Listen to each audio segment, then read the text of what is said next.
Naniniwala ang OFW party list na si Pastor Apollo C. Quiboloy ang magiging game changer sa Senado. Isang lider na handang isulong ang makadiyos at makabayang pamumuno sa ilalim ng prinsipyo ng God First Governance. Si Jason Rubrico magbabalita. Suportado ng Ako OFW Party List ang kandidatura ni Pastor Apollo C. Quiboloy sa pagkasenador. Naniniwala ang ilang nominees ng Ako OFW na si Pastor Apollo C. Quiboloy ay hindi lamang isang leader ng pananampalataya kundi isang epektibong tagapamuno na maaaring magdulot ng positibong pagbabago sa Senado. Ayon kay Attorney David Castillon, ang tagumpay ng The Kingdom of Jesus Christ na itinatag ni Pastor Quiboloy ay patunay ng kanyang husay bilang leader. In fact, kung hindi siya maayos na leader, baka wala talagang naitayo maski isang kapilya yan eh. And that is the best proof na meron siyang nagagawa kasi in his way, para pangunahan niya yung kanyang congregation, nakita mo kung gaano ka-prosperous ito. At hindi niya naman yan sinolo. Nagtayo siya ng school at maraming napaaral, maraming natulungan. May sariling mga resources kapag siyempre hindi niya kinuha yung pera para angkinin at nagpakasasa siya. It was shared to the community.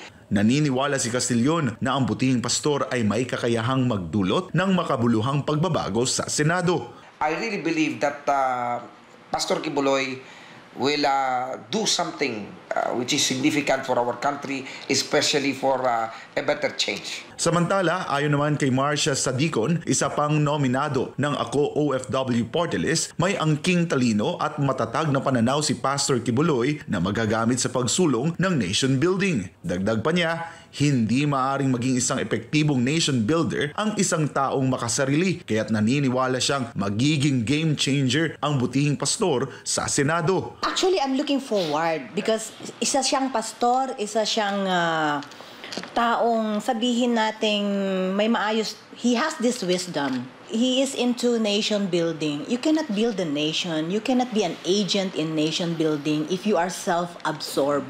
No? And I believe he can be a game changer in the Senate. Umaasa rin siya na madadala ni Pastor Quiboloy ang kanyang espiritualidad sa Senado, lalo na sa mga senador na matagal na sa posisyon. Para kay Sadicon, naniniwala siyang maisusulong ng butihing pastor ang isang God first na prinsipyo sa Senado at maging sa Kongreso. With Pastor Quiboloy, he has already this spirituality, I believe.